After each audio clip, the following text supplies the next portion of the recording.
Perfect. Well, thank you very much, Steve and Cheryl, for that much too generous introduction. If my late mother were here, being my mother, she would believe every word of it. If my late father were here, being a realist, you would probably wonder who you were talking about. But introductions of that sort remind me of the small boy who fell headfirst into a barrel of molasses. And when they pulled him out, he licked some of the molasses from his face and said, "Lord, make my tongue adequate to this occasion." Well, actually, this is not my night for humor, and I'm not a match for either Stephen or George. So I'm not even going to try to be funny. Except my first line, and that's after this wonderful banquet, I think that I have exceeded the feed limit. Bad humor, you better believe it. I wish that I were in a mood for good humor, but I'm not. We are hell-bent in the direction of destroying our planet, and frankly, we appear to be doing very little about it. Decades ago, visitors from other planets warned us about where we were headed and offered to help. But instead, we, or at least some of us, interpreted their visits as a threat and decided to shoot first and ask questions after. The inevitable result was that some of our planes were lost, but how many were due to retaliation and how many were as a result of our own stupidity is a moot point. Wilbert Smith, one of the first Canadians to take an active interest in the subject of UFOs, asked the visitors about the accidental destruction of our aircraft by flying into the vicinity of a flying saucer. The response, and this is Wilbur's words, "We were informed that although a few of our aircraft had come to an unfortunate end by what they considered the colossal stupidity of our pilots, they were now taking corrective measures to avoid our aircraft."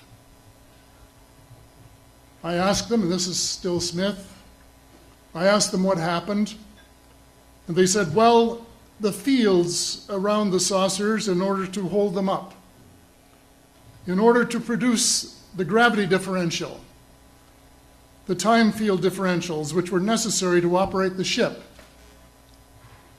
these sometimes produced field combinations which reduced the strength of materials to the point where they were no longer strong enough to carry the loads that the materials were expected to carry.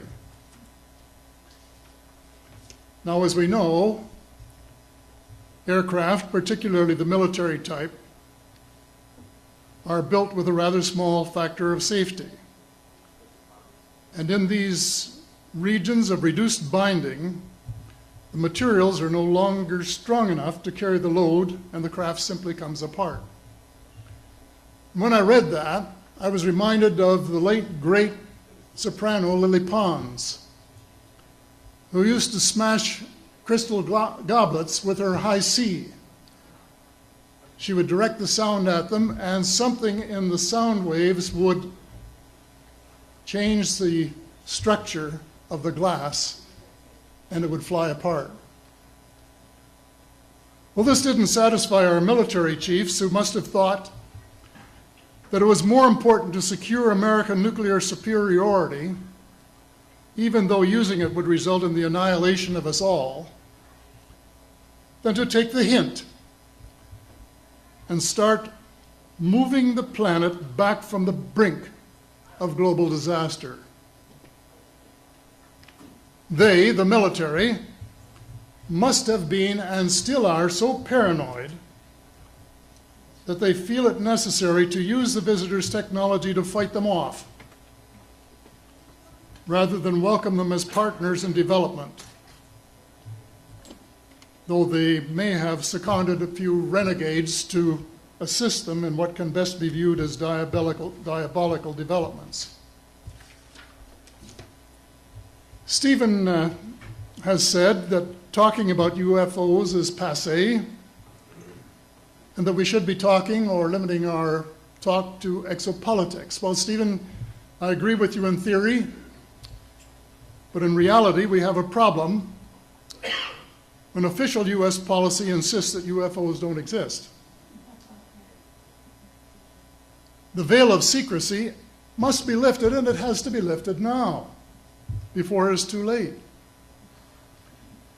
It is ironic that the US would begin a devastating war, allegedly in search of weapons of mass destruction, when the most worrisome developments in this field are occurring in your own backyard. It is ironic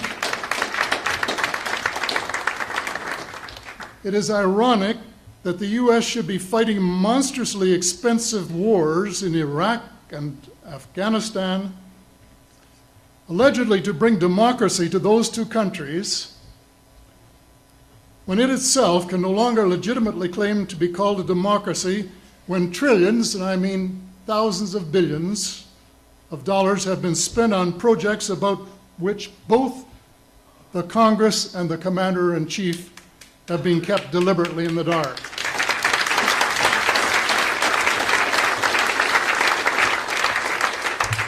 How much has been accomplished in 60 years of feverish activity by some of the most educated minds in the United States? Has America developed flying saucers that are visually indistinguishable from the visitors, as alleged? And if so, what do they propose to do with them? Even more critical, what progress has been made in the development of clean energy sources that could conceivably replace fossil fuels and save the planet from becoming a veritable wasteland? Well, who has the answers? Someone does, but apparently they aren't telling either secretaries of defense or presidents because they don't have, quote, a need to know. In a story told by Dr. Stephen Greer, President Clinton was asked a question by White House reporter Sarah McClendon about why he didn't do something about disclosure. And Clinton replied, "Sarah, there's a government inside the government, and I don't control it." Excuse me, doesn't the Commander-in-Chief and the person who allegedly has their finger on the nuclear trigger have a right to know what his subordinates are doing? The people of the United States who have paid the bills have the right to know. The people of the world demand to know because it is our descendants too whose lives are in mortal danger. It is time for the people of the United States to launch a new war against the evil of lies, deceit, and darkness, and go all out to win the victory of truth and transparency and light. Thank you.